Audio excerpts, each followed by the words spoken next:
Hello and welcome, everybody. We're glad to have you here with us today. Let's go through a couple of quick introductions before we dive into the future of work. Catherine, let's start with you. Great, thanks, Ahmed.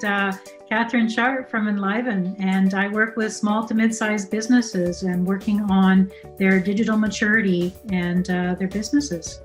Excellent. The exciting world of digital maturity, as we know, is ever-changing, especially now. And so I'm sure we'll have some interesting comments coming from you, Catherine. Mumtaz, how about yourself? Hi, everyone. I'm Mumtaz Chaudhry. I'm the Chief Experience Officer and co-founder at Pradulous Solutions. I'm the better half of the husband and wife co-founding team at Pradulous. And I lead the teams that work with organizations to facilitate change and transformation inside their business. Fantastic. Well, happy to have you here. Shaheen, how about yourself? That's the other half, we'll say. Yes, Shaheen Chaudhry here, again, co-founder and CEO of Pradulous Solutions. I am your host today. My name is Ahmed Rame. I am with Marketing by Rame. I'm Chief Strategy Officer. And today we're here to talk about the future of work. There have been some dramatic changes, new policies, lots of new technology that's been introduced into workplaces, and a lot of companies that have been having to switch very quickly and rapidly in today's work environment. And so with revolving intermittent lockdowns and working from home, let's talk about some of the nuances that affect those offices and how companies work. How can leaders prepare for the post-pandemic world or the future of work? Great question, Ahmed. Leaders, I think we've learned a lot. Like as humankind, leaders in businesses, leaders of countries, we've learned a lot. As individual workers, we've learned that, there's, looking at, how technologies has helped, a big part of continuing to operate businesses during the pandemic. It's surprising, actually. A lot of economists and leaders were thinking the impacts are going to be far more severe economically and financially on businesses, but they weren't as bad as people had thought. And I think that is because looking in the past, I think sometimes we put up artificial barriers and walls. Example would be the technology, right? Technology that we are using currently to, continue the remote work nature was in place for at least a decade. However, there was a big resistance. I feel that it was a big resistance in adopting it, and it's proven in the pandemic how fast that shift happened, and successfully it happened, and productivity levels are almost where they were before the pandemic in the knowledge workers area, at least of that type of business activity. So taking that and looking at the future now, I think business leaders need to learn from the lessons of the pandemic and how they were able to quickly adopt and take their organizations with them and be able to deal with the pandemic, and if they can continue to operate their businesses. And look at, okay, what does that look like in the future? Perhaps questioning some of those barriers and perceived walls, and see, if they're really there or not, and how do we plan for the future? How do we continue to grow and build on the investments and the changes we've made in the last 7 or 8 months. Mm-hmm. I think that you hit on a really good point there in terms of the reality of barriers. What are artificial barriers and what are actual barriers, and, Yes. and what may just be resistance barriers that don't need to be there to change and that kind of thing. Catherine, how about yourself? What are you seeing in that space? Well, it's kind of jumping onto what Shaheen was saying, and I think part of this is that businesses have had to adapt quickly. And so I think it's shown some of those areas where businesses can, and I also think it's shown them where they haven't been able to adapt really quickly. And so I think that's something as lessons and things to take forward and learn from. And those that have been able to adapt quickly continue to move forward. Those that aren't are finding what they haven't maybe focused on or thought about. And I think that includes things that they'll take forward out of this, which is, what is most important. And it's being able to support your workforce and being able to have the technologies to support you as well as a business. So I think those are a couple of the key ones that I see. The business support for sure is going to be especially important as we move forward and look to the future.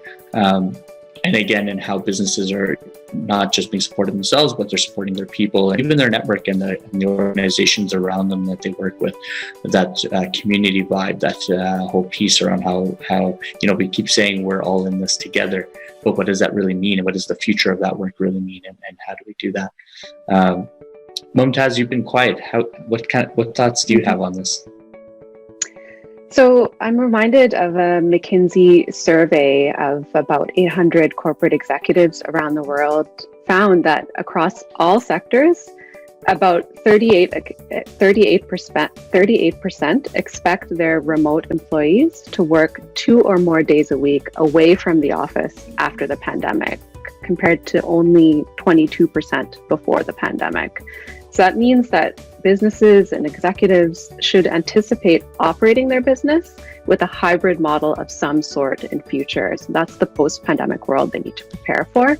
The future of work is hybrid. It's a mix of office time and work from home. It's a more flexible future of work. And with 9 months of experience now under our belts, more employers are seeing better productivity from their remote workers through, what Catherine mentioned, the technology enablement and things like that. So I think organizations right now are struggling a bit to bring their people back to the office. So the workplace needs to be something of a magnet.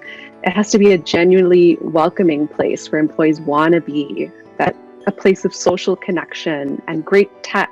Right? It's where they feel the sense of belonging and can do their best work. So the question then is, how do companies manage all that change, right? How do they define this new hybrid way of working, whatever it means for their business, right? You've got mixes of different people and groups who can work from home and those who can't. How do they train that new way, help teams innovate the new way? And I think leaders have to be laser focused on the employee experience to make that happen. As I mentioned before, it's about listening and inclusion. It's about how to make it successful for everyone.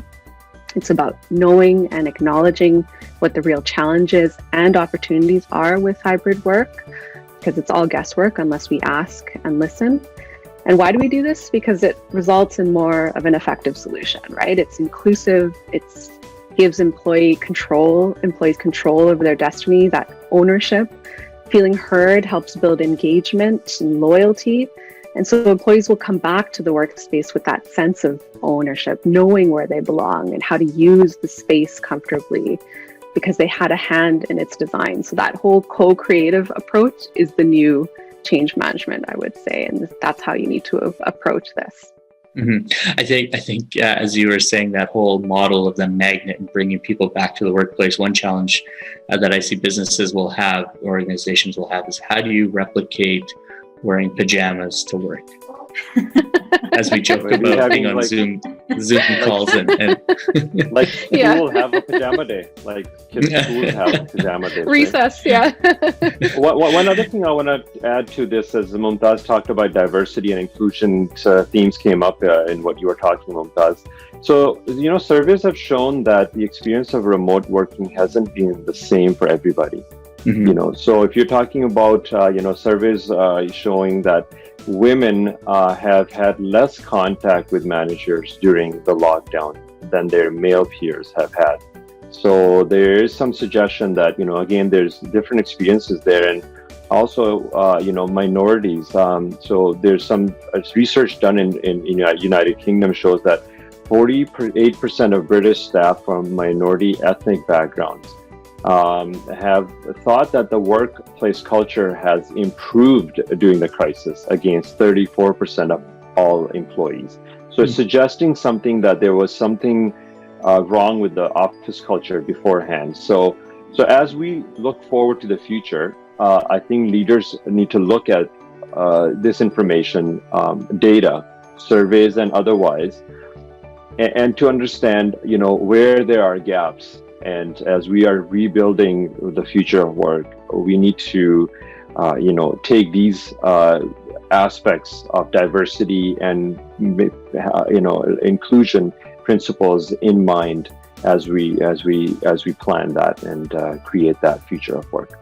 We've talked a little bit about this, Mumtaz. You've definitely given some tips, and Shaheen, you've given some tips here, as well as Catherine. If we could really succinctly say, your top 3 tips to help organizations prepare people for the hybrid workplace, or just tips for moving forward, what might they be that come to mind very quickly?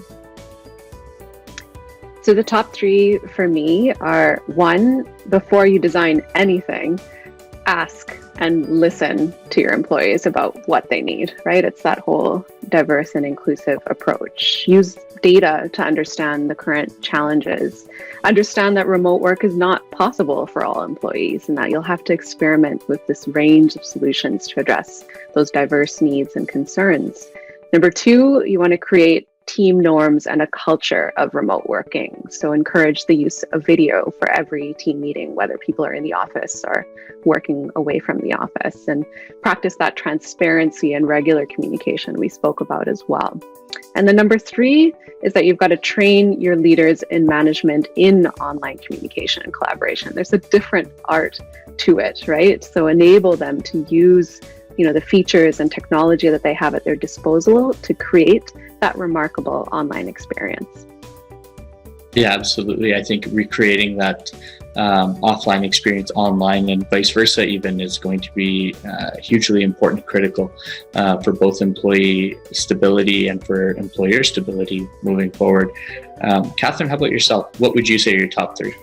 My top 3 are going to be all of what Mumtaz said, but measure, measure, measure. Really, when you're experimenting and doing these things and listening and trying out new things and using technology to help and enable, make sure that you're actually seeing whether it is making a difference and how it's making a difference, and then be able to use that to make decisions.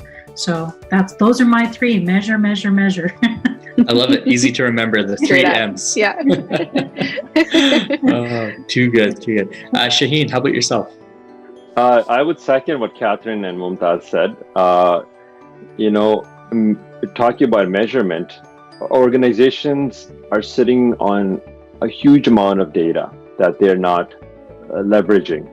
So, look at measurements, create those metrics, look at what things were like at workplaces before pandemic, what happened during the pandemic lockdowns, and what's happening as we're coming out of that.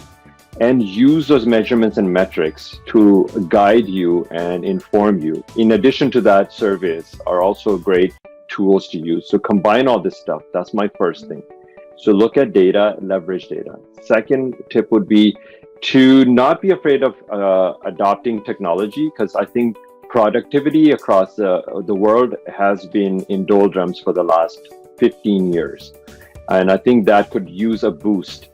And one of the ways to do that is to adopt innovation. And I think it's one thing to turn on technology. You have to focus on adoption. And that's different than simply turning on technology. That's the second tip. The third one would be that learn from what we've gone through in the past few months. We've gone through an amount of experience as human culture in organizations and societies that sometimes take a decade or 2 decades in a matter of 10 months or a year. 2020, example would be vaccine development. Never happened so quickly. I mean, it's mind-blowing how technology and knowledge, helped do this. So let's look at what we learned, what the failures were, what the gaps were, and create a future that is based on learnings from that.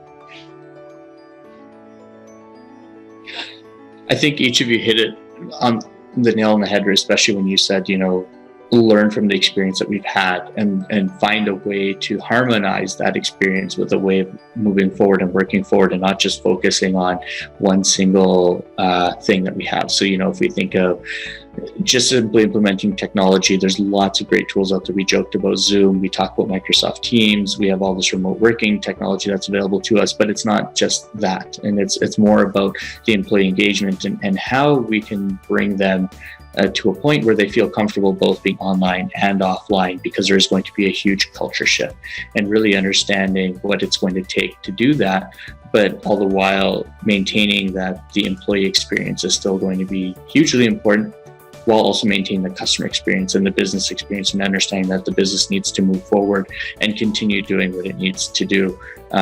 And I think that will largely be achieved by really reflecting and learning from not just our own experiences, but what you said, Shaheen, about that global experience. There's going to be so much literature that's going to come out of this, and seeing how it's going to unfold is going to be really magnificent. This has been great. I really love having this chat with all of you here, and the way we were able to continue this on. I hope we can have more of these, and I just want to thank you for your time.